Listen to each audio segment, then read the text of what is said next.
It was a chilly rain. Water trickled down the old eaves, each drop splashing onto my damp shoes. I remained standing in the middle of the living room that had once been full of joy, now only echoing my son's voice. "If you refuse to go to a nursing home, pack your belongings and leave my house," he said calmly without lifting his eyes from his phone. Next to him, my daughter in law stood with her arms folded, lips tight with irritation. "We need a peaceful atmosphere for tonight's dinner. Do you understand?" I looked around. The family photos on the wall seemed to mock me. The woman who spent her life creating this home now cast out like useless baggage. No one saw me leave. No one said farewell. Only the sound of rain and the cold smell of floor cleaner remained. I turned away, took my old phone from my pocket, and sent a message to a number I hadn't used for a long time. Just one letter, S. 5 minutes later, the faint roar of an engine stopped at the gate. My son froze and finally looked up from his screen. The smooth hum of luxury tires on gravel seemed to fill the room with stillness. The driver opened the door and bowed politely. "Mrs. Helen Montgomery, Mr. Samuel Drake invites you to the car." I grabbed my suitcase and offered a faint smile. "It looks like the nursing home I'm heading to is more upscale than you might have thought." I left in the rain, and that very night, the lives of those ungrateful people began to shift course. If you're still listening, please tell me where you're watching from. Every comment you leave is a step in this journey. And if this story has touched you, don't forget to like it so others can find it too. My name is Helen Montgomery, and I am 67 years old. I was born and raised in Oregon, where winter always carries the scent of damp wood and maple leaves decomposing beneath your feet. I once believed I understood happiness: a roof over my head, a caring husband, and a child who knew how to say thank you. Turns out some lessons only come with age, like how people's hearts can change faster than the weather. After my husband passed away, this house was everything I had left. I planted flowers on the porch, hung family photos on the walls, and lived within memories of happier, warmer years. I wasn't wealthy, nor did I seek luxury. All I wanted was a peaceful corner to spend my remaining days. But everything changed when Evan and Brooke moved in. Their eyes no longer held family warmth. They looked at me as if I were an unwanted tenant. I still remember how it felt when they told me I should move to a nursing home. Their words were gentle, like a suggestion, but heavy, like a final judgment. As the rain hammered against the roof, I realized that sometimes being asked to leave isn't the end. It can be the beginning of a freedom that you've long forgotten. When the limousine door shut behind me, I relaxed into the seat. Cool air from the window softly brushed my cheek. The scent of new leather combined with the rain, strange yet calming. The rain tapped a steady beat, and at that moment I realized I was leaving everything behind: the pain, the shame, and the house that no longer felt like a home. Before departing, I quietly went upstairs and packed a few essential items: the wool scarf my mother had knitted when I was a young girl, a few changes of clothes, my old well worn Bible, and a small wooden box containing letters aged by time. Inside were the letters my husband, Thomas, sent from the war, along with a single letter from Samuel Drake, the man I never forgot even after 40 years apart. My hands trembled as I folded the clothes, but strangely, my heart felt calm. Evan stood in the doorway, trying to keep his voice steady. "I just want you to receive better care. There are doctors there, people to talk to." I looked at him, the son I once comforted to sleep, cooked for, and taught his first words. His eyes were cold now, reflecting back a mother he seemed to see as a burden. Brooke, my daughter-in-law, interrupted in a flat tone as if she were reading lines. "Before the guests arrive, please finish packing." I offered a small smile. "I don't have much to pack," I said. She turned away and went downstairs, her expensive perfume lingering like a faint scent in the air. As I zipped up the suitcase, I heard an engine rumbling outside. Evan quickly looked out the window. "What is that?" he asked. I stood behind him and watched as his expression changed, seeing a long black limousine pull up to the entrance, shining in the sunlight. The driver was dressed in a black suit and wore a felt hat. He opened the door and spoke politely. "Mrs. Helen Montgomery, Mr. Samuel Drake invites you to the car." The room suddenly fell into a strange silence. Brooke looked at Evan, appearing flustered. Samuel Drake. Is that the Samuel Drake from Drake Industries? Evan didn't answer. I simply pulled my suitcase closer and gave a gentle smile. Seems the nursing home I'm headed to is more upscale than you expected. I turned and walked out, my wet shoes leaving dark prints on the wooden floor. No one came to see me off. No one said anything. The door closed behind me, and I heard the wind sweep away their last excuses. The limousine moved out of the quiet neighborhood where I had lived for 32 years. Rain streaked the glass like a thousand silvery memories slipping away. I looked out at the lawn where Evan learned to walk. The maple tree Thomas planted the first year we bought the house. The crooked wooden sign. The Montgomery sign still hung by the porch. Everything grew smaller, hazier, then vanished. The driver, a man around 50, looked at me in the rearview mirror and spoke calmly. "Mr. Drake has wanted to see you for a long time." He said, "Mrs. Montgomery will need me someday." I just nodded, my eyes on the rain. He was right, I whispered. We crossed a bridge. Street lights reflected on the wet pavement like a black and white painting. Each turn of the wheels felt like closing a chapter. I held the wooden box and lifted the lid. On top was an old photo from the summer fair of 1977. Me, in a floral dress, smiling broadly beside Samuel, a young man with expressive eyes. I once believed that if Thomas hadn't proposed and I hadn't feared gossip, I would have gone to California with Samuel that year. But in life, no one can truly know which path is the right one. As the car turned onto the main boulevard, a strange sensation filled me. Not fear, but a sense of liberation. Sometimes you need to be pushed out to realize you've stayed too long in a place where love no longer exists. I rested my head against the window and examined my reflection. Silver hair with a few remaining brown strands, wrinkled skin, but bright eyes. A 67-year-old woman, not the gentle mother, not the obedient wife. Simply me, Helen Montgomery, about to begin a new chapter. Before I could dwell further, the driver looked back and said, "We're almost there, ma'am." I gazed out the window as the city lights disappeared behind a tree-lined road illuminated by soft amber lamps casting a warm glow over the rain. "Thank you," I responded. "You're welcome, ma'am. Mr. Drake will be very pleased."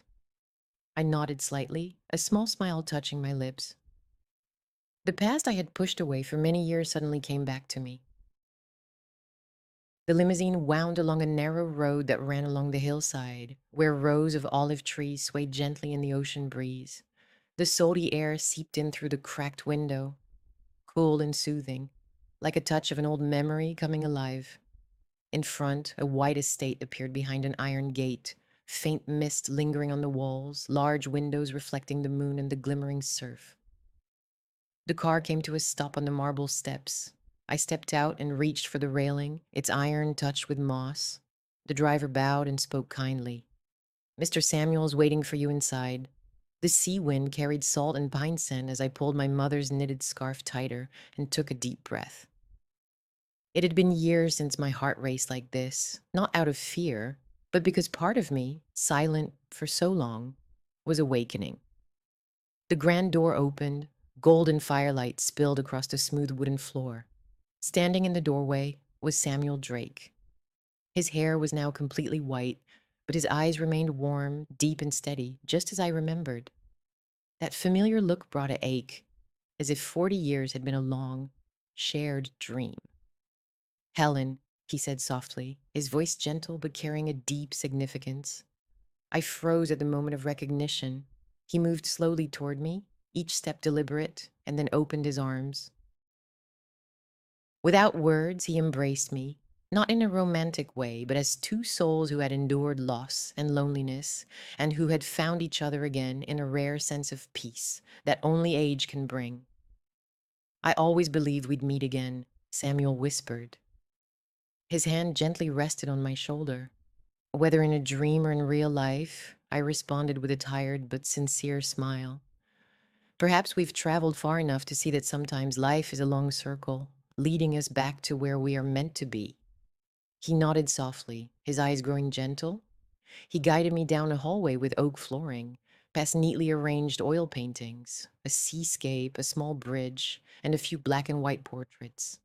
The house was spacious, yet modest, with a warm, well kept atmosphere in every corner. In the sitting room, the fireplace was glowing gently. The firelight cast soft shadows across Samuel's face, revealing every wrinkle and reflecting the peaceful acceptance of a man at peace with solitude. We sat facing each other. He poured tea slowly and carefully. "After my wife died, I hardly left this place," he said, watching the flames flicker. "I don't have children, just work, projects, empty houses.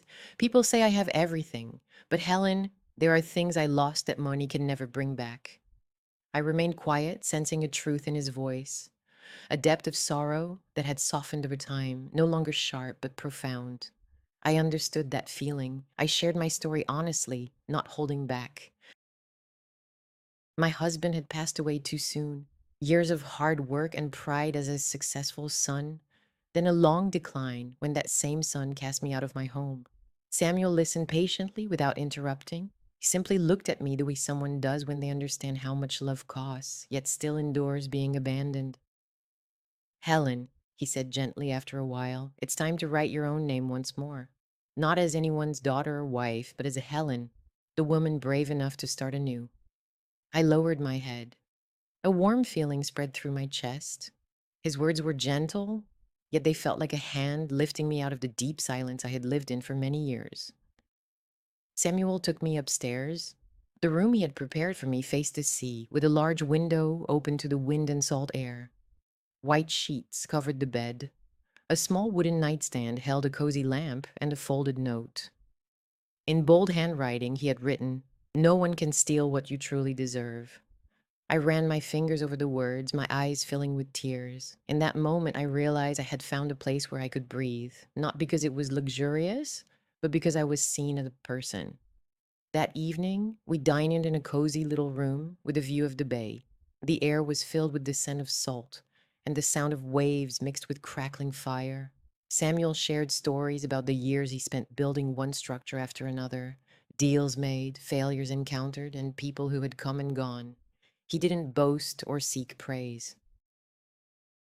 He spoke calmly, as if describing his life honestly and without embellishment. I listened with a heavy heart, feeling a strange ache I couldn't quite explain. The quiet between us made me want to cry, perhaps because it had been so long since I sat with someone who listened without judging. When he asked what I wanted to eat, I replied, "Just toast and hot soup." That was a simple meal I used to enjoy in the coldest winters, when poverty was all around us, and it had tasted like the best meal in the world. He smiled warmly, his eyes gentle. "Then that's what we'll have tonight." And so, the simplest dinner turned into the most memorable meal I had in years. We didn't speak much. We exchanged looks that conveyed enough. Old wounds no longer bled. They had become the marks of time. After dinner, Samuel poured me a little red wine. The candlelight flickered on the glass, on his white hair, and on my hands, once swollen from work, now trembling with emotion. "Helen," he said softly, "I didn't bring you here out of pity. I asked you because I need someone I can trust." I looked up, surprised. "Trust?" He nodded. "I have assets, projects, and I no longer want to manage them alone. The people around me only see money. No one remembers the true meaning of building, but you do. I read a short article about your life years ago when you raised funds to save your old school from being sold. Someone who can protect a home, a community, can also safeguard a legacy." I said nothing. I had heard so much doubt, so many orders and criticisms. I nearly forgot how it felt to be trusted. Samuel looked at me gently yet firmly. "Helen, you once held your family together with your own strength. I believe you can help me protect what I have spent a lifetime building." I looked out the window, where night covered the sea. The waves hummed against the rocks like a comforting answer. Something sparked inside me, small but unmistakable. Maybe it was the faith I thought I had lost long ago. I smiled softly, my voice cautious. "I don't know if I'm strong enough, but I will try." Samuel said nothing more. He simply placed his hand on my shoulder, light as a promise. That night, back in my room, I opened the window. The ocean air flowed in cold and pure. Moonlight spilled over the floor, illuminating the note still lying on the nightstand. I read it once more. No one can take away what you truly deserve. I sat on the edge of the bed, my fingers clutching the blanket.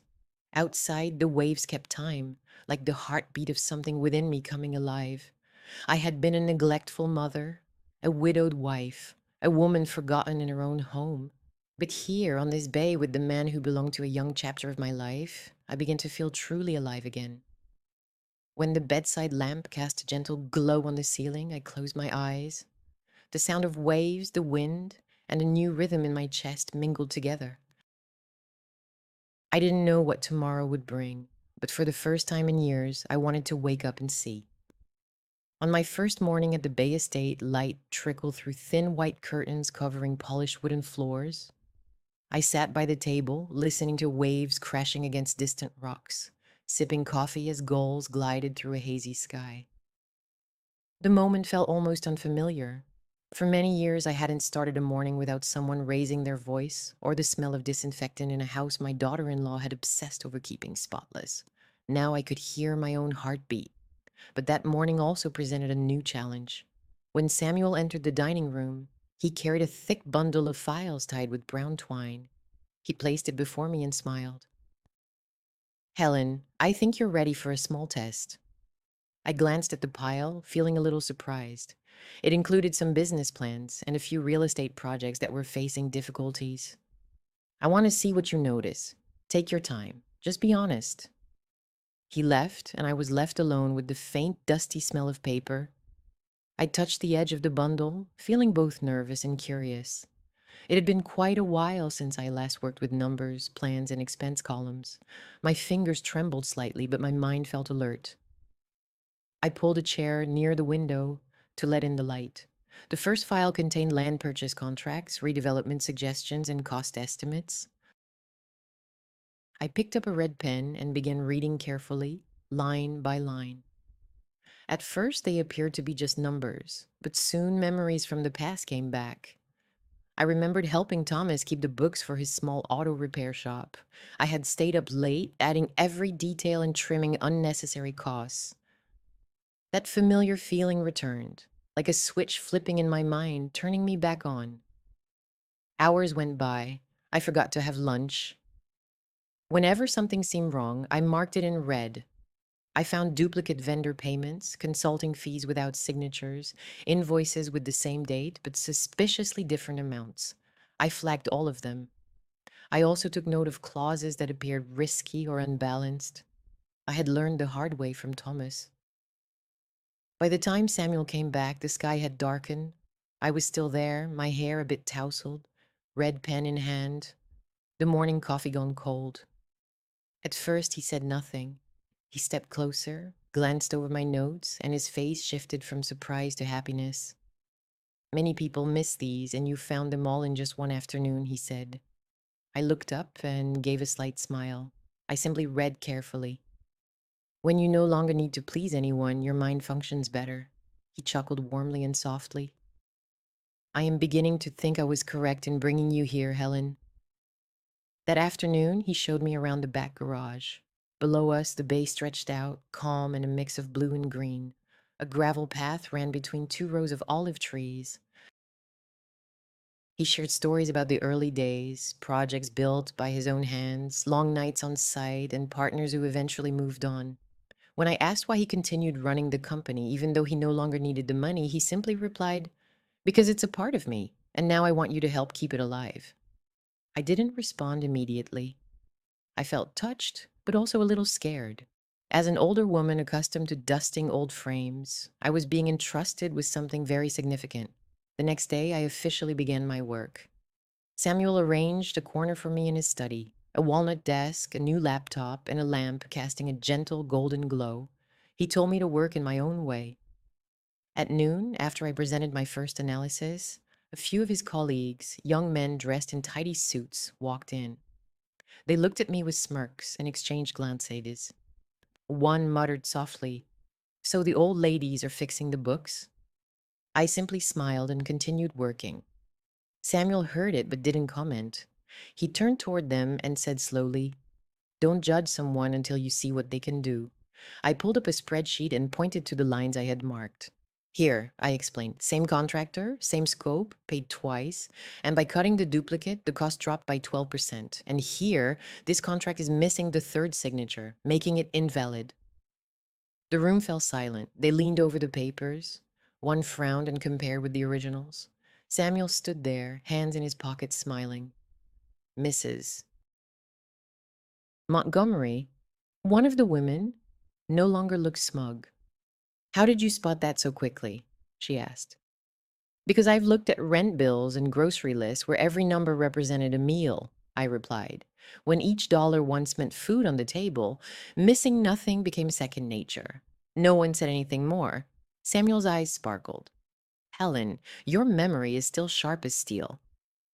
I smiled in return, a genuine smile I hadn't experienced in years. The last time someone complimented me, Evan was in elementary school holding up his first essay. After that, I worked tirelessly for days. I woke early, brewed coffee, opened the window to let in light, and started flipping through pages. My mind, which had been stiff and rusty, now felt smooth and ready. I was no longer simply following orders, I was making choices. Every mistake I spotted, each report I fixed made me feel alive once more. In the afternoons, Samuel often visited the study with cookies or fruit. He didn't speak much. He read the newspaper beside me, occasionally glancing up with a gentle smile, as if witnessing something beautiful he didn't want to disturb. Sometimes I looked out at the sea. The sunset cast a golden glow over the water. I felt light and free, not weighed down. That evening, after completing my first report, I took a walk along the beach.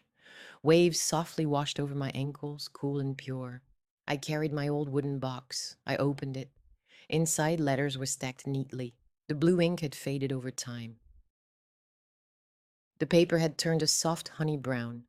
Most of the notes were from Thomas when he was away for work.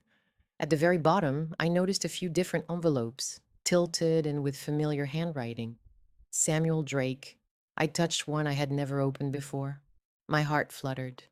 I had kept it for over 40 years, never feeling brave enough to read it, perhaps because I had chosen a different path back then. Carefully, I unfolded it, the smell of old paper mixed with sea salt filling the air. His handwriting was still clear, each line written with care. Helen, if you ever need me someday, just call. I will come, not to rescue you, but to remind you that you once had wings. I sat quietly for a long while, the wind playing with my silver hair, the sky turning green and the water shimmering like glass. I smiled, not from regret, but because I realized today was the very someday he had written about. Back at the estate, I placed that letter on my bedside table, next to Samuel's more recent note.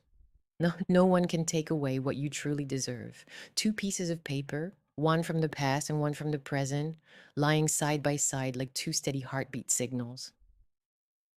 That evening, Samuel stopped by and gently asked, "Were you feeling tired today?" "No, I was just thinking maybe I've forgotten what it feels like to be trusted," I replied. He smiled warmly. "That's good. Believe me, Helen, you've never lost it. You just tucked it away for a while."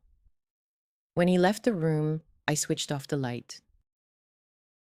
Moonlight streamed through the window, casting a long shadow across the white bedspread. I lay there listening to the distant sound of waves, and for the first time in many years, I slept peacefully, not out of exhaustion, but because my heart was truly at ease. One bright morning, early sunlight poured in through the large window, shining across the delicate white curtains. I had just placed my coffee on the table when I heard the wind moving down the corridor, carrying the faint noise of metal somewhere nearby. I followed the sound, my soft slippers making gentle taps on the polished wooden floor until I paused at the doorway of the great room. A piano sat in the center of the room, covered with a thin gray silk cloth, a light layer of dust resting on the lid. The wood had deepened with age, and the ivory keys had taken on a gentle yellow tint, yet it still carried a timeless grace. My heart was pounding. It had been 30 years since I last touched that instrument that once felt like a part of my breath. When Thomas was alive, every evening after dinner, he would sit and listen quietly while I played a few gentle pieces. Back then, Evan was small, sitting on the floor, tilting his head with each note, then clapping and laughing happily. After Thomas passed away, I covered the piano once more. Not because I no longer love music, but because each sound stirred up memories I wasn't strong enough to face.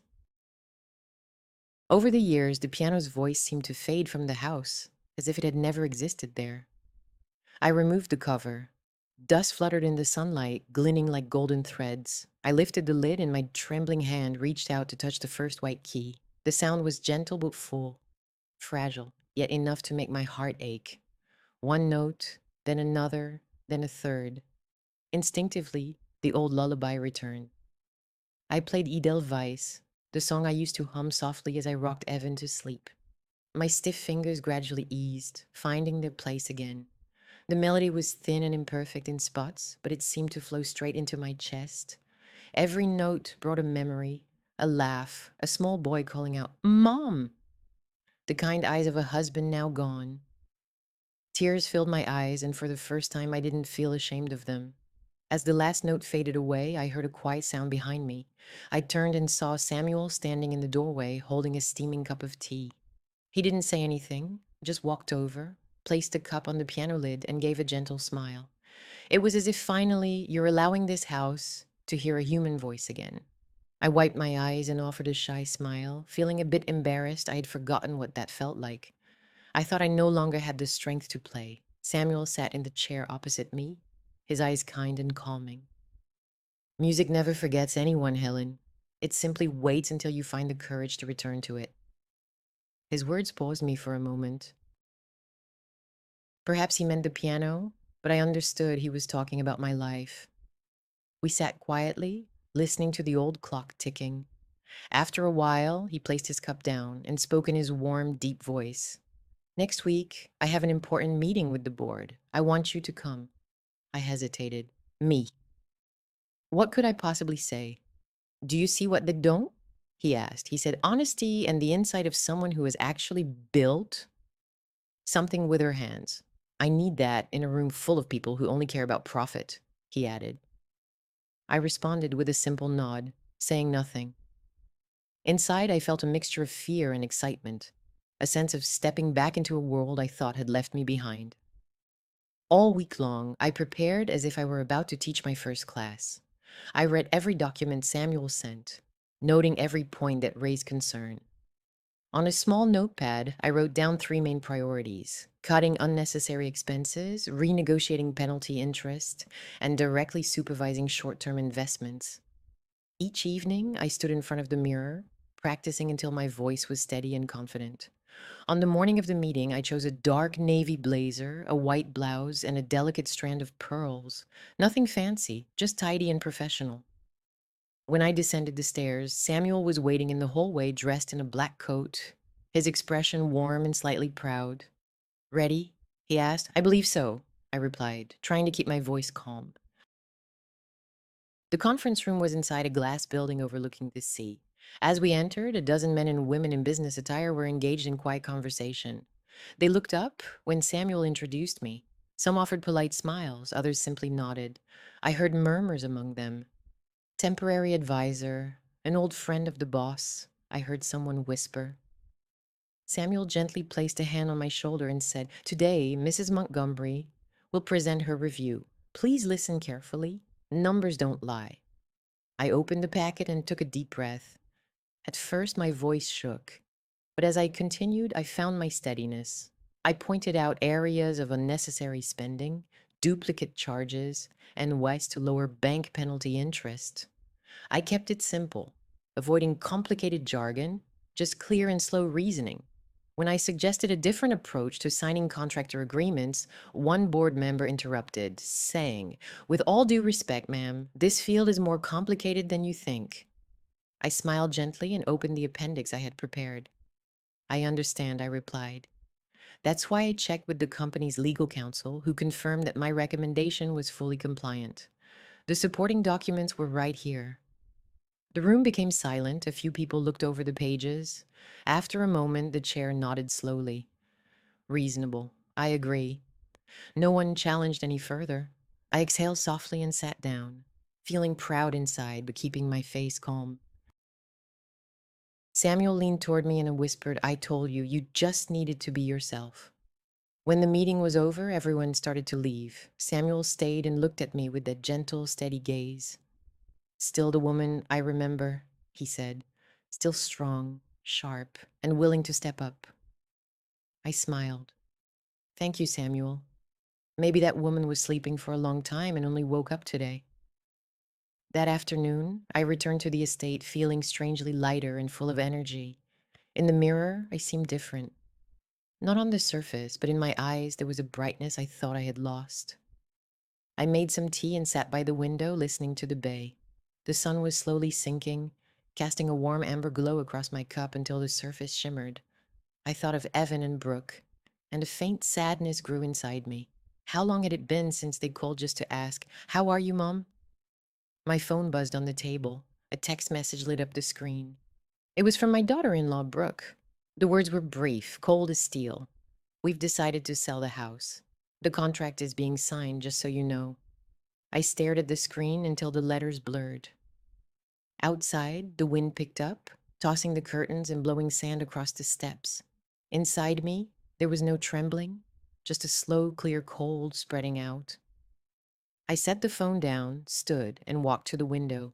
From where I stood, the sea was rough, the sky darkening, gusts of wind salty on my lips. I took a deep breath. No more tears, no more pleading. I whispered to myself, soft as the breeze.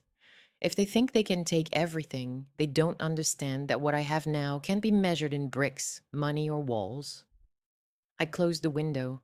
Inside me, a flame caught quiet but firm. Tonight, I knew I wouldn't be the woman who only endures anymore.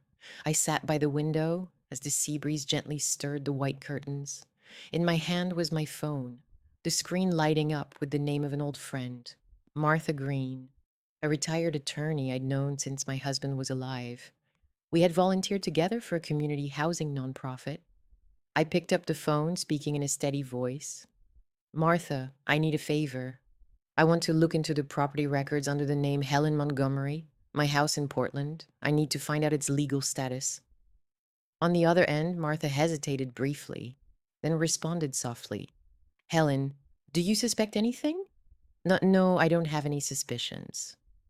I just want to know if anyone else has claimed what's rightfully mine." After hanging up, I sat quietly for a long time. The waves continued their steady rhythm, but inside me it felt like a storm was brewing. I wasn't angry or sad, just cold. A feeling I hadn't experienced in years. One that had once faded, now returned in a different form. Absolute clarity. 3 days later, Martha called me again. Her tone was formal, no longer familiar. "Helen, I checked the records. The house is no longer solely in your name. It's not." I asked, strangely calm. "Evan Montgomery took out a mortgage and forged your signature. The contract was signed just 2 days before you left." I held the receiver tightly and said nothing. Outside, a gull let out a cry and then flew off into the sky. "Martha offered to send you copies. The forgery isn't even subtle. Anyone familiar with your actual handwriting would notice it immediately. Thank you, Martha. Please send it as soon as possible." I hung up, my hands resting flat on the table. Dim light filtered through the glass, casting shadows on the wood and tracing every old scratch.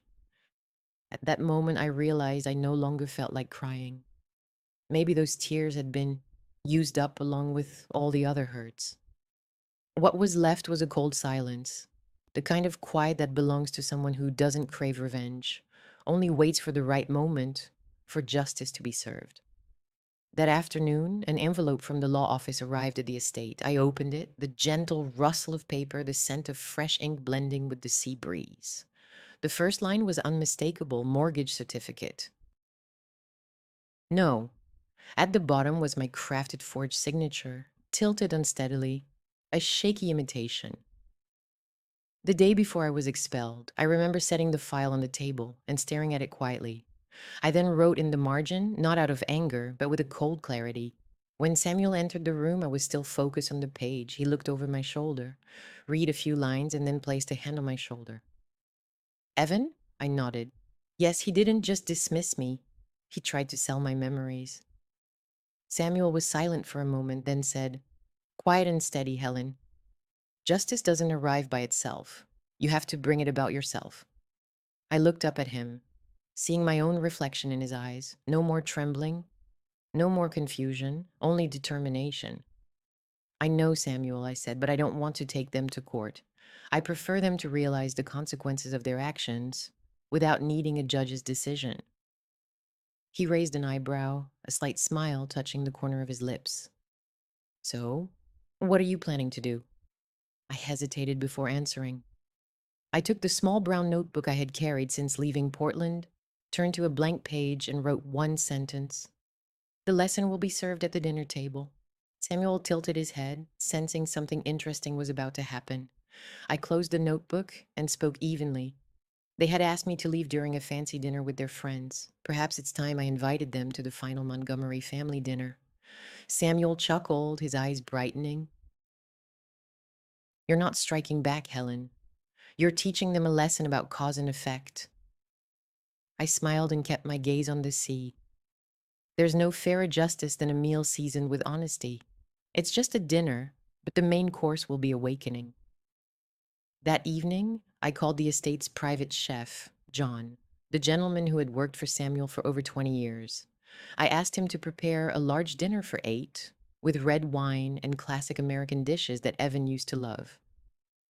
Roast beef a la New York, buttery mashed potatoes, and cinnamon apple pie. John appeared slightly surprised, expecting special guests. Mrs. Montgomery, very special indeed, John. A reunion after many years. I asked him to prepare the table on the terrace overlooking the sea. Crisp white tablecloths, white lilies in crystal vases, and tall golden candles set a refined scene. It wasn't meant to be showy, but to create a fitting setting for a story that would unfold. The next morning, I handwritten the invitations. Thick navy cards with silver embossing, simple yet elegant. I carefully formed each letter with my pen. Dear Evan and Brooke, family reunion, celebrating a new beginning. The location was Drake Bay Estate. The time, Saturday at 7 odd p.m. The dress code, elegant. I read the card once more, then closed it with a smile. Just a few lines, enough to pique curiosity, and if I was right, to evoke a little quiet apprehension. Samuel leaned against the doorframe with his arms crossed, watching me intently. You want them to think this is a peaceful dinner?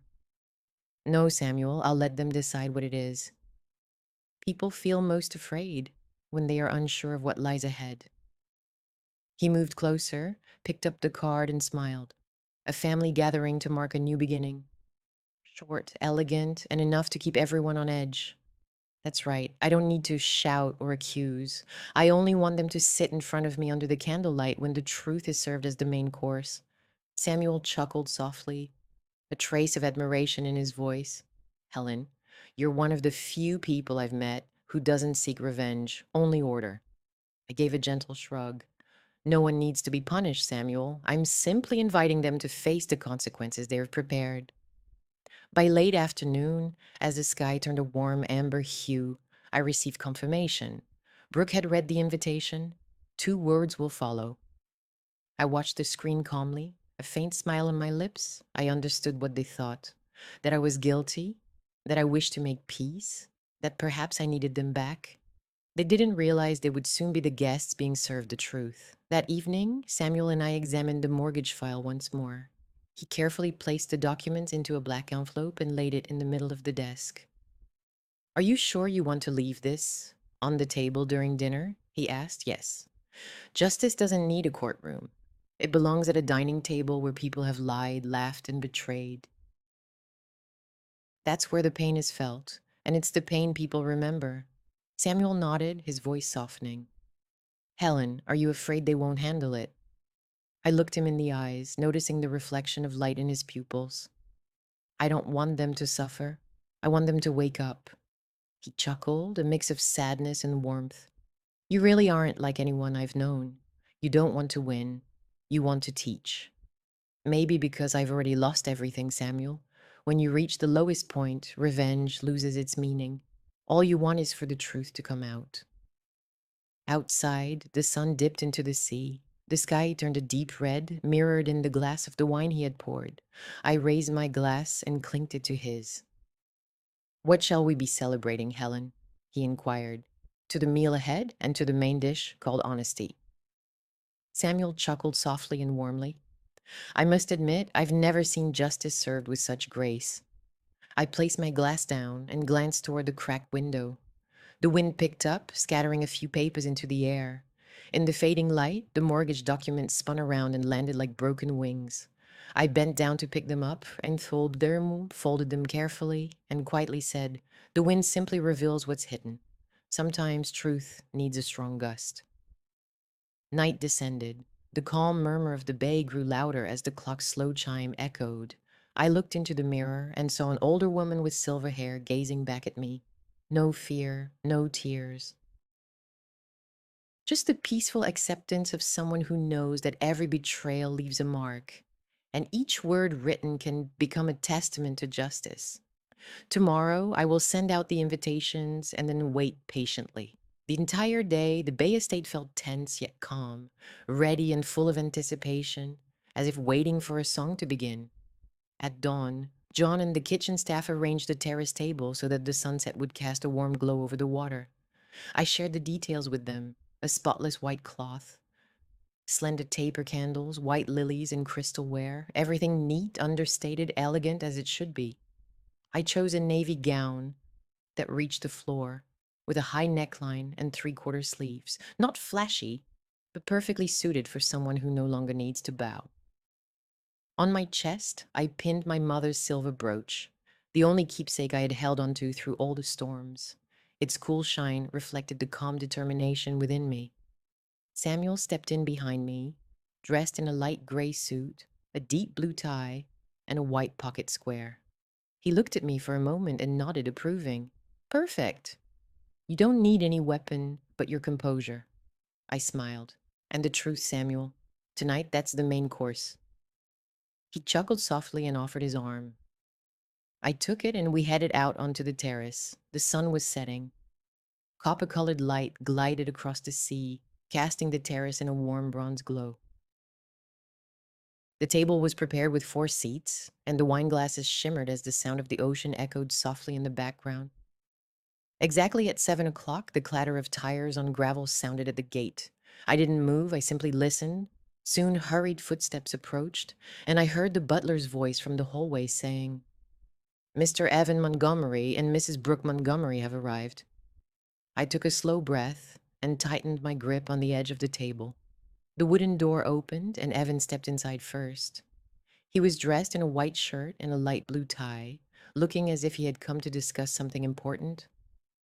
Brooke followed behind in a striking red dress, her bold lipstick and sparkling rings catching the light. Both wore polite but careful smiles, ready for a formal meeting. "Mother, what a surprise to receive this invitation," Brooke said softly, though her eyes quickly scanned the scene around her. Calmly, I poured the wine and said, "It's been too long since we shared a meal together, and I believe every family should have at least one meal together to see who's truly at the table." Evan looked around and stopped when he saw Samuel. "And you are?" Samuel gave a polite smile and shook his hand. "Samuel Drake. I'm working with your mother on her new project." "New project?" Evan looked puzzled. I didn't think my mother was still working. I just shrugged. "There are many things I once believed I couldn't do anymore, Evan, and then I learned how to do them again." "Just like you." The words came softly, but I saw his eyes flicker. Brooke looked down, fiddled with her glass, and let out a small chuckle. "Anyway, it's good to see you feeling cheerful, Mother. This estate is quite something," Samuel said lightly, like a gentle breeze. "Yes, but the real highlight is its new owner." Brooke paused, and Evan looked at me with a furrowed brow. "The new owner." I didn't reply. I simply signaled John to begin serving. The meal continued politely, but the atmosphere was so tense it felt like you could hear the faint tap of a knife against the plate. I observed every expression, the way Evan tried to appear calm, the way Brooke kept glancing around, her eyes probing and assessing. They still didn't understand. When the main course was served, Samuel placed his wine glass down and cleared his throat. "May I speak for a moment?" he asked quietly but clearly. "I would like to thank Mrs. Montgomery. who in a short time helped me correct the company's finances, identified a series of violations, and brought in considerable profit. Brooke looked up, her lipstick mark still visible on her glass. Evan raised an eyebrow and leaned back slightly in his chair. Samuel continued, each word careful and deliberate. For that reason, as of today, I am officially transferring full executive control of Drake Holdings to Mrs. Helen Montgomery. The only sound was the gentle crackle of the candles. For a few seconds, everyone in the room held their breath, then Brooke choked, red wine spilling over the rim and splashing onto the tablecloth. Evan quickly stood up and knocked his chair over. What? No way. Samuel did not answer him. Instead, he turned to me and smiled calmly. I think you should say the rest. I stood up, straightening the hem of my dress. Candlelight cast a long shadow across the tiles. I took a black envelope from my coat pocket and placed it in the center of the table next to Brooke's dessert plate. I invited you here because I want you to see something. Not a will, not a gift, but a simple piece of paper that speaks clearly. Evan looked at the envelope with irritation. What are you trying to pull now, Mom? Just read, Evan. I pushed the envelope toward him. Inside is a copy of the mortgage for the Portland house. With my signature? Actually, no, it's a forged signature. The atmosphere grew heavy. Brooke shot Evan a surprised look, her face losing color. What are you talking about? Who would forge your signature? I looked at her, my voice gentle but firm. Whoever wrote it rushed Brooke. The letters shake. The Helen is too faint, and the cross on the tint in Montgomery is incorrect. Martha, your father's former lawyer, confirmed this. The contract was filed just 2 days before I was forced out of the house. Evan blushed, his voice trembling. You're accusing me falsely. I didn't. You didn't? What? Evan, I'm not suggesting you committed a crime. I'm saying I understand the law. I opened the envelope, took out the notarized copy, and placed it on the table. The black letters were sharp in the candlelight. No one spoke, only the sound of the waves outside, the wind slipping through the railing, and the candles flickering. Brooke forced a smile, trying to steady herself. If this is the game you want, we'll call the police. I looked into her eyes, my voice calm as the sea before a storm. Not tonight, Brooke. Tonight, there's no police, only a mirror. She bit her lip, leaned toward Evan, whispering, but he sank back into his chair, pale. I understood at that moment that he knew all exits had been shut. I continued calmly but clearly. Over the years, I have come to see that there are two kinds of people in life, those who build homes with bricks and those who sell them with a signature. I once believed that love could save greed. Now I realize only the truth can. No one said a word. Samuel poured more wine and looked up at me. The candlelight made his eyes appear proud and kind. I have never seen justice served at a dinner table with such grace. Helen Evans stood up, pushed his chair aside, and spoke with a trembling voice. Let's go, Brooke. Brooke also rose, her heels striking the stone floor with a hollow sound. They hurriedly left down the corridor. When the wooden door shut behind them, the sea breeze rushed in, tilting the candles so their light spilled across my face. I looked at the closed door, feeling neither sadness nor happiness, only a sense of lightness, as if I had finally put down a stone I had carried for half my life. Samuel turned toward me, speaking softly and patiently. Dignity just outlasted the noise. I smiled. Sometimes silence can be the loudest cry, Samuel. Tonight, I believe they heard it. The offshore wind carried salt through the thin curtains, clearing away the smell of wine and the lingering tension. I looked out at the water where the waves followed one another in the moonlight. There I saw the figure of a silver-haired woman, standing steady. She needed no power, no revenge, only to reclaim herself. 3 days after that dinner, the sea still appeared dark and heavy, but inside I felt a quiet sense of peace. The last candle on the table had burned out, and with it a heavy part of my heart seemed to loosen. I didn't think they would come back, at least not anytime soon. But life always finds a way to force us to face ourselves. On the fourth afternoon, I was reading in the sitting room when I heard a gentle knock. John stepped in, looking a little unsure. Mrs. Montgomery, there's a man at the gate. He says he's your son. I put the paper down, a small knot tightening in my chest. I knew this day would arrive, but it still felt like hearing an old tune, where the opening note still echoes clearly in my mind. Taking a breath, let him in, John. The door opened, and Evan stood there, once my source of pride. Now his shirt was wrinkled, hair unkempt, face pale and hollow. The pride in his eyes was gone. All that was left was the exhaustion of someone who had endured a very long night. Mom, he rasped, I was wrong. I paused silently for a moment, then said only, knowing you're wrong at the start, Evan, doesn't mean it will be the end. He bowed his head, fists clenched. I could hear the heaviness in his breathing, the tension in his chest. Then he spoke slowly, voice trembling. Brooke, she pushed me to sign for quick loans. She said it was the only way to save the house because the bank was about to foreclose. I was scared of losing face, worried the neighbors might find out. So I agreed. When I signed your name, I believed I could fix it later. I thought I could control the situation. He stopped, rubbed his forehead, voice trembling, but then everything spun around him. When you left, I realized I hadn't just lost the house, I had lost myself. I listened quietly without interrupting. Some pain doesn't need to be exaggerated. When he looked up, his eyes for the first time in years showed a small, honest light. Mom, I'm not asking for forgiveness. I'm asking for a chance to begin again. I looked at my son, feeling both strange and familiar. In that bowed posture, I saw the boy who once followed me through the market, holding tight to my shirt so he wouldn't get lost. Slowly, I asked, what does helping you mean to you? Letting someone else decide your life again, or showing you how to stand tall on your own? Evan bit his lip, silent. In his eyes, I saw genuine regret, but something was missing. Responsibility for himself. Just then, Samuel entered the room, holding a folder, his voice steady. John told me we had a guest. Perhaps this is a good moment to pass this on.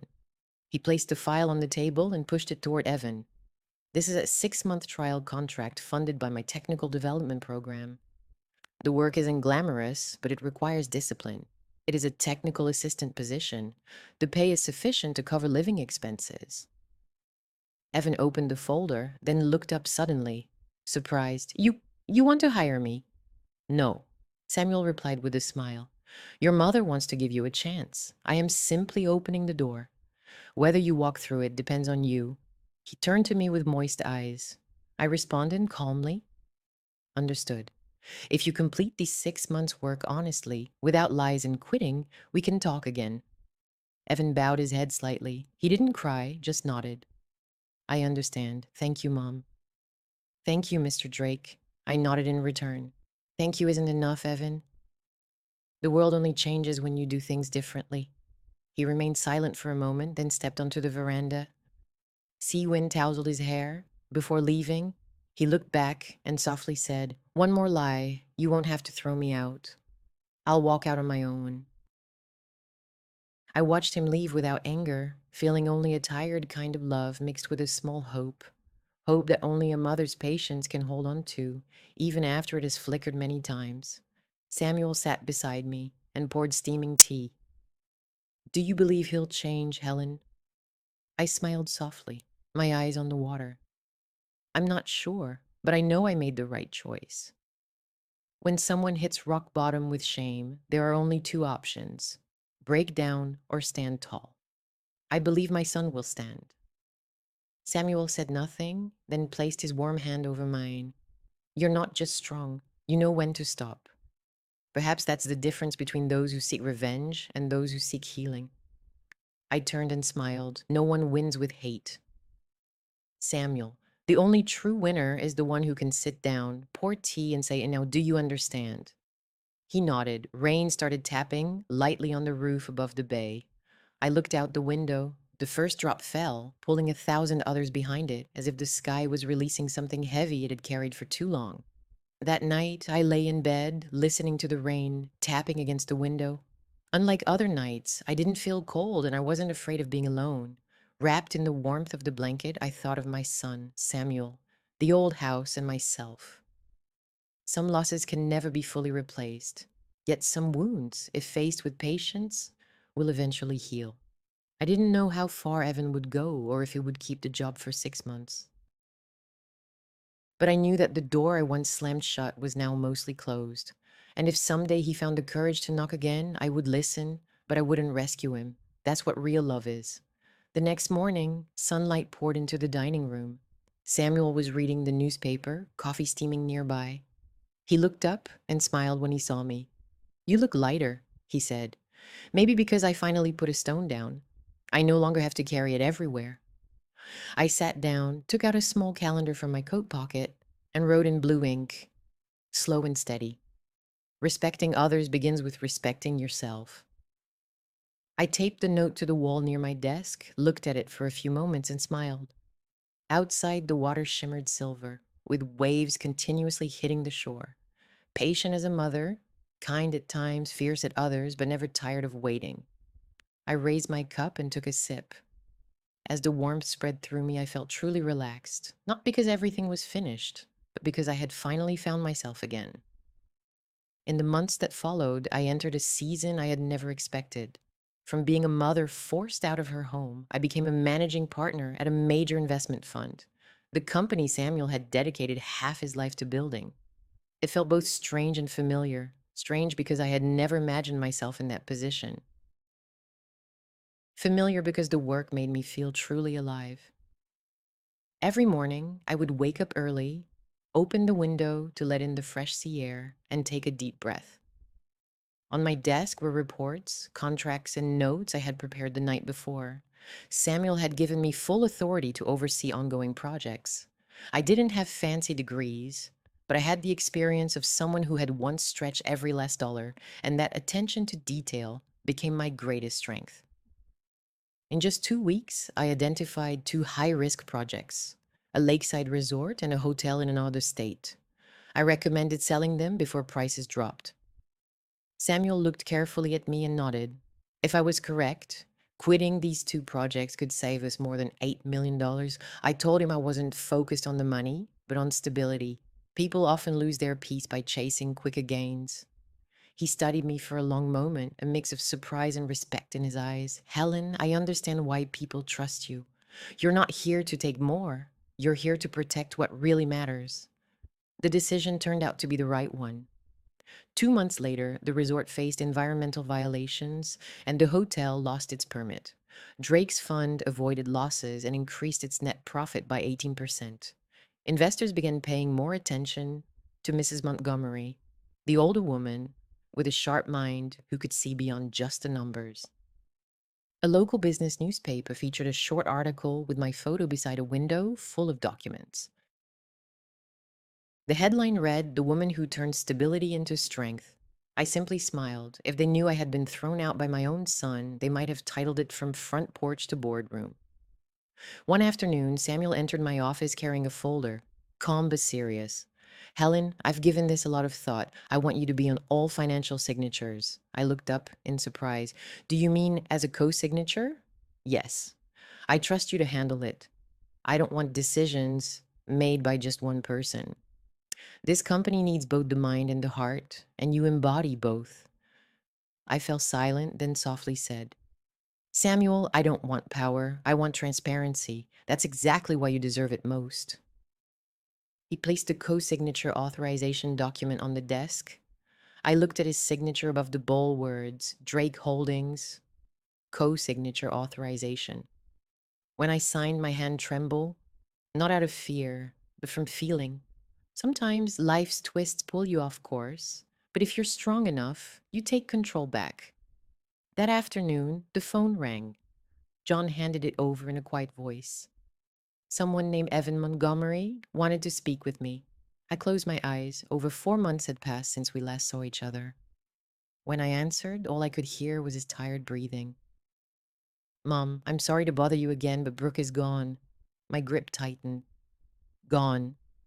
She took everything I had left, savings, credit cards. I have only one account now, but she can access that too, Mom. I have nothing left. Evan's voice was unsteady. There was no blame, no excuses, just the hollow silence of someone stripped of illusions. "Where are you?" I asked. "At the job site warehouse." "I'm afraid to go back to my room," I sighed. "All right, come to the Drake Fund office tomorrow at 8 a.m. You see, Samuel, don't talk much. Just listen. Understood?" "Yes." The next morning, Evan arrived punctually. He wore the same old shirt and faded jeans. Samuel met with him first, explained the work, then called me in. Evan stood up when he saw me. No bowing, but a different look in his eyes. No defensiveness, just acceptance. "I have nothing left to say, Mom. I just want to work if you'll let me." I sat and looked into his eyes. "Evan, I'm not going to save you this time. You are going to save yourself. You have two choices. One, tell the truth about everything. Work with the attorney to settle the debt and repay what you can. Two, walk away from everything, me, the company, this life, and never come back." He was quiet for a moment, then nodded. "I'm staying. I'll take responsibility." I looked at Samuel. He smiled and gave a small nod. Then he said, "Welcome to the first chapter of your real life. We don't need to hire the most skilled people here. We need those who are honest." All morning, Evan worked under a site engineer. I kept my distance, choosing not to interfere. From afar, I watched my son in the workshop, taking notes, wiping his brow, listening intently with his head lowered. That scene made my heart ache, but also filled me with gratitude. At last, he was learning everything from the very beginning. That evening, Samuel and I sat in the study, planning the next steps for the funds. He placed his cup down and spoke softly. "Helen, you once mentioned your desire to help older people who are exploited by their families. Maybe now is the time." I looked at him, feeling something rise within me. "I've thought about this for a long time, Samuel. A fund that not only provides money, but also gives a voice to those who have been silenced." I opened my notebook, jotted down some notes, then read aloud. Dawnlight Foundation. The mission is to protect and support seniors who face financial abuse, coercion, or loss of property rights. Samuel repeated the name and smiled. "Dawnlight. That sounds like the light you bring after the night." I smiled as well, a gentle warmth rising in my chest. "Dawn is not born from magic, Samuel. It comes from those who keep the flame alive through the night." He nodded and took out some prepared documents.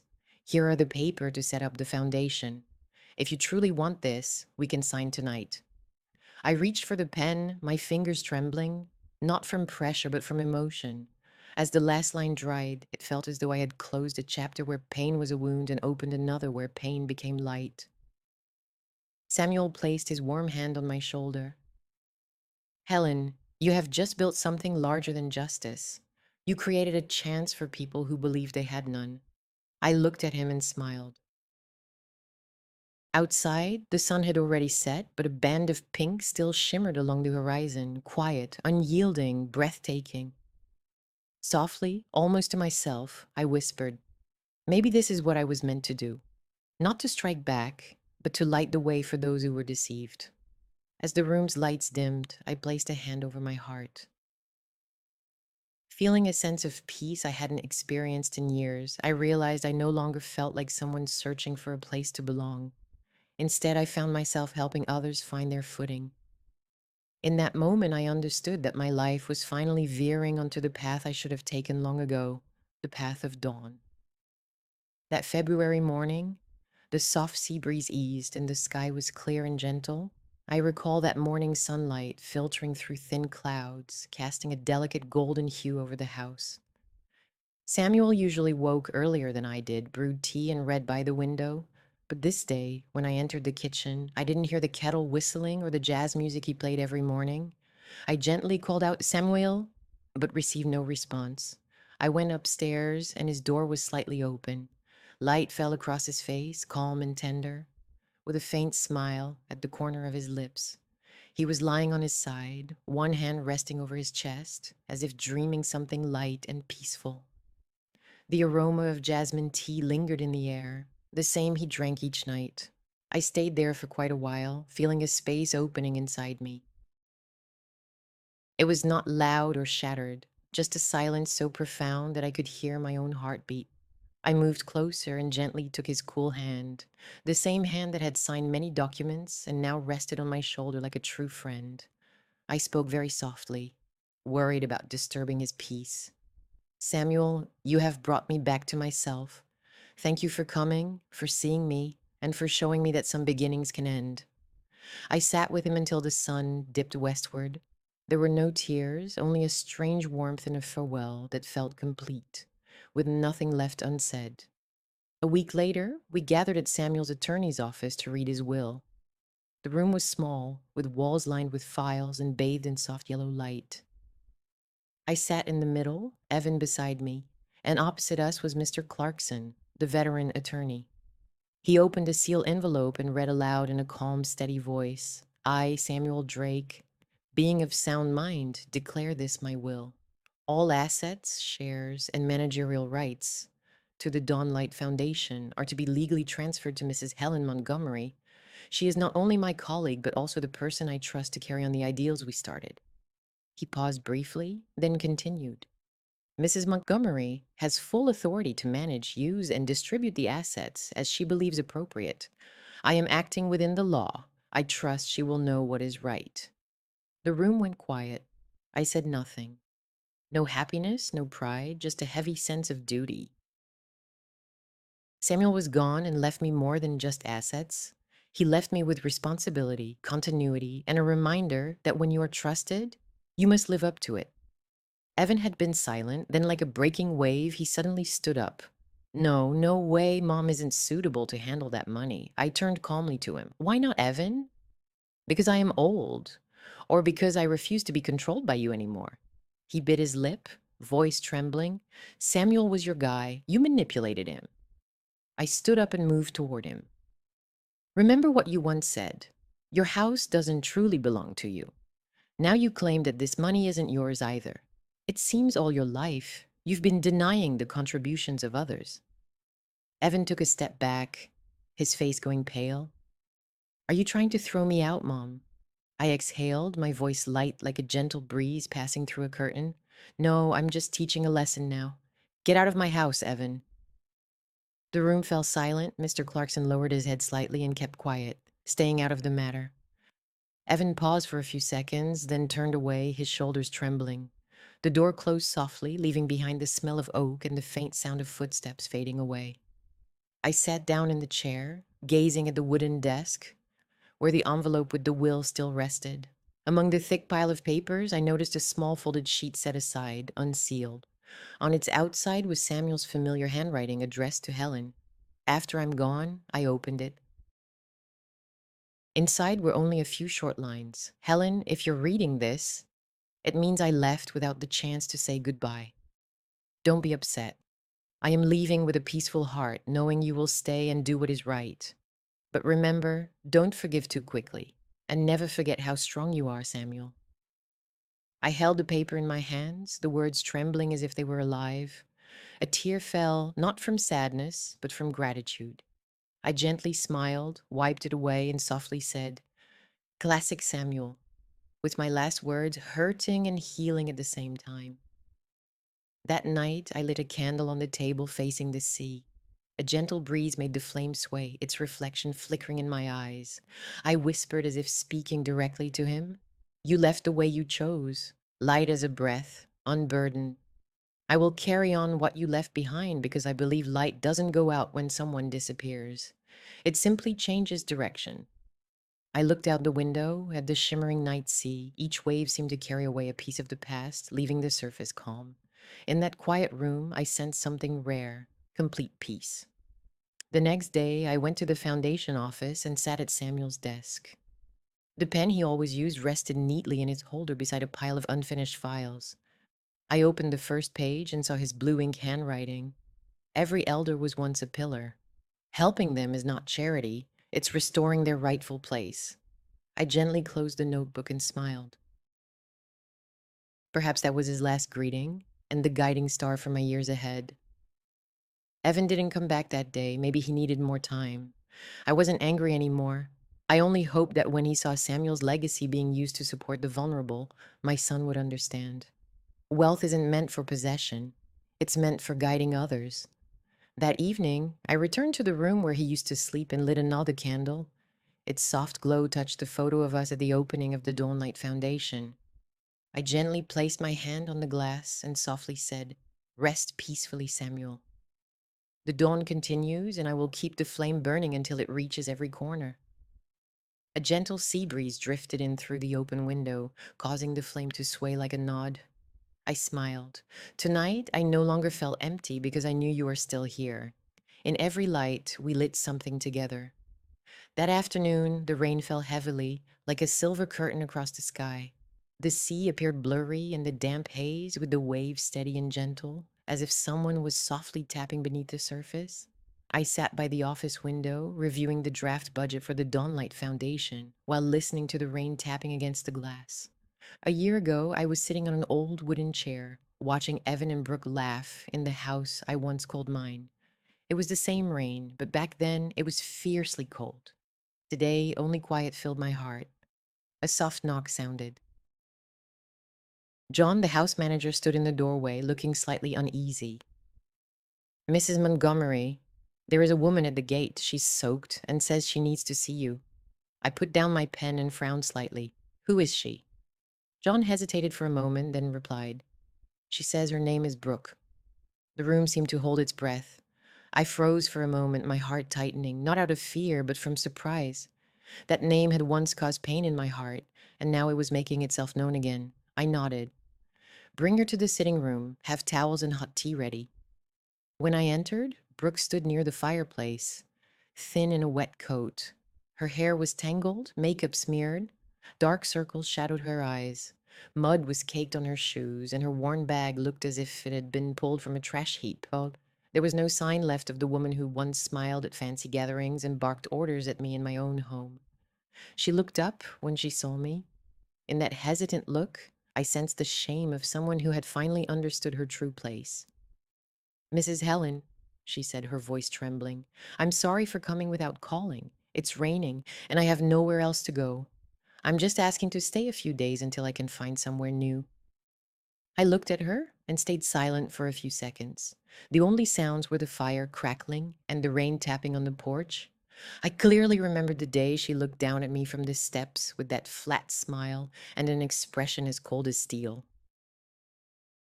"Your medicine smell spoils the atmosphere. It's best you stay in your room." I didn't blame her. There was no need.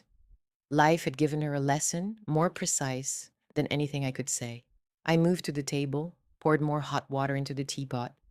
The steam rose gently, carrying the soft aroma of licorice and honey. Then I spoke calmly. "Brooke, I don't have a spare room, but I do have some advice, the very same one you gave me. Start over on your own." She lowered her head, her hands clenched together. "I used to think you were weak. When you stayed quiet, I believed you were scared. When you left, I thought you had lost. I didn't understand." I smiled softly, neither angry nor pitying. "Silence is not a sign of weakness, Brooke. It is a sign of patience, and patience will eventually settle its score." She looked up with eyes full of emotion. "I've lost everything, Mrs. Helen. Evan is gone. I am broke. Friends have turned away. I have nothing left." I studied her for a long moment. Perhaps for the first time in her life, Brooke wasn't hiding behind lipstick or pride to cover the emptiness she felt inside. I softly said, "Losing everything isn't the hardest part, Brooke. The real challenge is learning nothing from it after you've lost everything." She replied simply, "Nothing more." She nodded, set her teacup down, and turned to leave. As she stepped through the door, a gust of sea wind slammed it shut against the frame, making a sound like the end of a sentence. I watched her figure disappear into the rain. No triumph, no gloating, just a sense of lightness, as if the last shadow of the past had lifted from my doorstep. Near dusk, I put on a coat and went for a walk along the beach. The rain had eased, the sun struggled weakly through thick clouds, casting a silvery gray hue over the water. I moved gradually, feeling the softness of the sand beneath my feet and the breeze tug at my clothing. The ocean no longer brought me sadness. It simply reminded me that everything can be washed away and made new. I thought about the faces, that had touched my life, Evan with his regret, Samuel with his gentle smile, Brooke walking through the rain. Each one a different chapter, and I the only one left to write the final page. When I returned home, the lights were on. John had brought the first year budget file for the Dawnlight Foundation along with a note. All the figures had been checked and confirmed. The only thing left was to give the final approval. I sat at my desk, running my hand over Samuel's familiar pen. Outside, the wind still rustled and the waves crashed against the rocks. I carefully examined each page: donations, aid programs, legal, training plans for seniors. Every number, every detail felt like a small pulse within a new living body. It was the creation that Samuel and I had built together. I reached the last page, the signature line for the executive director. Below the bold print, Helen Montgomery, founder and director. I took a deep breath, signed my name, and then added a small handwritten note: "Never reopen the door that once threw you out." I sat quietly, watching the ink dry under the desk lamp. At that moment, I didn't feel like the wounded or the victor. I felt free, truly free, the kind that comes when you no longer need other people to affirm your worth. Outside, the rain had stopped completely. In the distance, the final thunder rolled and faded into the sea. I closed my eyes, letting that sound blend with my breathing. Like a song of letting go for both past and present, I whispered softly to myself, and to Samuel, if he was listening somewhere. In the end, everything was exactly where it belonged. Those who left and the one who stayed. Lightning flickered on the glass. The wind moved through the olive trees, causing leaves to rustle like applause for an ending filled with peace. I turned off the lamp, closed the file, and let the scent of the sea fill the room. Now everything was truly peaceful. No more rain, no more blame, no more nagging voices in my head. Only me, Helen Montgomery, the woman who was once forced out of her own home, now sitting in a bright room, signing the last pages of a life built on self-respect, freedom, and peace. Spring arrived later than usual this year. The sea breeze was no longer cold, merely carrying a faint saltiness and the aroma of damp grass after the night rain. I sat on the porch with a steaming cup of tea, watching the first daffodils bloom. After a stormy decade, the house finally understood what quiet truly meant. I was about to get up when the gate sounded with a knock. John walked over to open it. From a distance, I saw only a tall, slender man in a silver gray coat, with wind softly blowing his gray hair back. He moved slowly, leaning on a wooden cane, slightly leaning to one side as if he might stumble. When he approached, I recognized Evan, the son who had once cast me out and called me a burden. Now he stood before me, diminished and frail. His skin looked pale, his eyes sunken deep, and he panted with difficulty. His hand trembled on the cane, but for the first time in years, his eyes reflected honesty. Before I could speak, he knelt on the steps, his voice husky. "Mom, I'm sorry. Not for money, not for the foundation, not for the past, only for you." I remained still, feeling as if time had paused. Gentle spring rain touched his shoulders and trickled down his hand as it gripped the cane. I moved closer, bent down, and placed a hand on his shoulder. "Evan, get up. The wind's cold." He looked up, tears mingling with the rain. In his eyes, I saw the young boy who once took my hand to cross the street, the one who had laughed so loudly on his birthday. My voice was thick but steady as I said, "I can't forgive everything yet, son, but I still love you." "I always have." He nodded, sobbing softly. Then he told me in broken pieces, as if each word was an open wound. "After Brooke left, I lost my job. I tried to borrow money to reopen the shop, but I was scammed. The debt kept growing. Friends started to avoid me. I drank heavily to forget, but nothing helped. Every time I sobered up, all I could see was your face. The day I threw you out kept haunting me. I listened quietly without interrupting. Some pain only grows louder when you try to speak over it." When he finished, I stood up and went to the kitchen. I made a pot of green tea, poured 2 cups, and placed one in front of him. "Drink," I said. "Warm up first. We can talk after." He took the cup, still trembling, with tears in his eyes. I sat beside him, watching a small candle flicker in the draft. We didn't say anything more. The silence between us was no longer a wall. Perhaps it was a fragile bridge. When the clock struck 9, I asked John to prepare the sitting room for him. He tried to thank me, voice soft. I just smiled and pulled the blanket up to his chest. Sleep well, Evan. It's cold tonight. Please don't open the window. I don't remember exactly when I fell asleep. I only know that when morning arrived and the first light touched the curtains, something felt different. The house was unusually still. I heard no sounds from John in the kitchen, no footsteps. I went downstairs. The door to the sitting room was slightly open. The curtain moved gently in the draft. Evan was lying on the sofa, a blanket covering him up to his chest, his face strangely calm. I softly called his name. Evan, it's time to get up. I made some tea. He didn't answer. I moved closer and touched his cheek. It was cold. Everything around me seemed to freeze. I didn't scream or cry. I knelt beside my son, held his limp hand, and whispered, "Rest now, Evan. You've finally found peace." Outside, the clouds parted and the warm sunlight fell softly across his face. Perhaps heaven was kind, giving him one last warm morning. I stayed with him for a long while until John called the doctor. They arrived and gently confirmed his passing with a solemn nod. No one shed a tear. There was no need. I knew this was Evan's way of ending things. Quietly, without fuss, without making any more mistakes. His funeral was modest. No costly flowers, no speeches, only the sound of the sea or music. I buried him in the garden behind the house, where you can hear the waves every morning. A small stone carved simply with Evan Montgomery's son. It's not perfect, but it's filled with love. When the mason placed the stone, the sea breeze picked up, bringing salt and sand into the air. I stood holding tightly to the small notebook Samuel once gave me. Let the past teach, not imprison.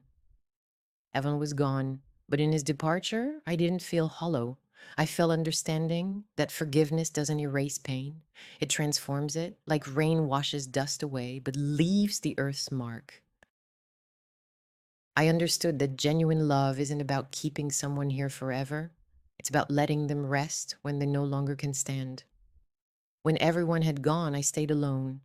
The sea was still, the water glowing with sunset. I placed a white bouquet on the table, touched the cool stone, and quietly said, "I forgive you, Evan, not because you deserve it, but because I need peace." Then I went home. The house was silent, holding its breath. I closed the door, hung up my coat. In the mirror, the woman looking back wasn't a widow or an elderly woman cast aside. She was someone who had endured pain, time, and herself. I sat at the table, poured tea, and listened to the kettle's gentle whistle. Outside, the waves continued their patient work on the shore. Slowly, I wrote in my journal, "Forgiveness doesn't erase pain. It simply makes us strong enough to look back without trembling." I put down the pen and looked out the window. The sunlight was retreating from the water, leaving a faint gold line at the horizon. I closed my eyes and took a deep breath, letting the salty air fill my lungs. Inside, I no longer felt heavy. Only a gentle, empty space where memory and the present could coexist in silence, like two waves touching and fading, so the sea could be smooth again. I knew that from now on, no one would be knocking with debt or regret. Only me and the soft sound of a life that had closed peacefully. This morning, I opened the door to Samuel's old office. The room still carried the scent of jasmine tea, fresh paper, and the oak he loved. Sunlight streamed through the window, shining onto the desk where he had spent hours reading my reports. I dusted each drawer and shelf, then placed his photo next to the Dawnlight Charter, two symbols of wisdom and kindness, still side by side like loyal friends. On the wall behind the desk, I hung a new frame. Elders the foundation had helped. One woman reclaiming a stolen home, one man recovering a pension that had been misused. Each face, each smile, proof that justice may come late, but it does come. My work is simple now. In the morning, I meet with those who seek help. They arrive carrying tangled stories, thick folders, and eyes filled with fear. I listen quietly without judging. Many lower their heads as they talk as if afraid of being laughed at. I simply hold their hands and say, "I've been there, trust me." We can get through this together. In the afternoon, I sit down at the piano, not to perform for anyone or entertain an audience, but to reconnect with sound myself. The notes drift across the large room and mingle with the waves outside. Some melodies I played when Evan was young. Others are new, unheard by anyone. The music isn't especially sad or joyful, just calm and serene. Sometimes I think back to the early days when Evan and Brooke pushed me away. I remember standing in the rain with a suitcase and a broken heart, but now I see things differently. They didn't really throw me out of my home. Instead, they nudged me toward freedom. Freedom isn't marked by applause or victory. It comes when you realize you no longer need to prove anything, when you live with kindness, quietness, and maintain your dignity despite loss. That is the most graceful form of revenge. I sat at my desk and opened my well worn journal. Its thick pages held my handwriting, flowing like a heartbeat. I had recorded rainy days, stormy nights, stories of others and my own. On the last page, I wrote the final words, slow and steady. My name is Helen Montgomery. I stand tall. I put down my pen and took a deep breath. Sea air drifted in through the window, carrying the salty aroma and the distant cry of seagulls. I opened the window wide to let the breeze swoop through the white curtains. Everything around me felt simultaneously real, light, and beautiful. In the distance, the lights on the bay started to blink as small boats returned home after a day at sea. That soft glow seemed like a message for those who had fallen. There is still a shoreline to reach, still a new day to start again. I looked at Samuel's photograph with a gentle smile and whispered, Samuel, I did it. Do you see? The sea is calm today. A strong gust swept through the room. The candle on the desk tilted, but then steadied itself. I knew that if he were here, he would simply smile and say, I told you you're stronger than you think. I closed the journal and watched the sunset fade over the water. Life had taken so much, but it had also given back the most valuable thing, peace within my soul. There was no more resentment, no more what ifs, only the present, full and enough. If you've listened this far, perhaps you also carry a Helen inside you, a part of you that's been hurt, misunderstood, and pushed away from a place you once called home. If my story makes you think of your mother, your father, or yourself, I'd love to know where you're listening from and what you would do if you were cast out of your own home. I truly want to hear your story, even if it's just a single line. Thank you for sharing your time with my journey. A simple woman learning how to rise after loss, to forgive without weakness, and to smile when the past calls again. If you feel that resilience, honor, and renewal still matter in today's world, please leave a comment, click like, subscribe, and stay with me. No matter your age, it's always possible to start anew, to love once more, and to stand proud as yourself. Thank you sincerely from my heart.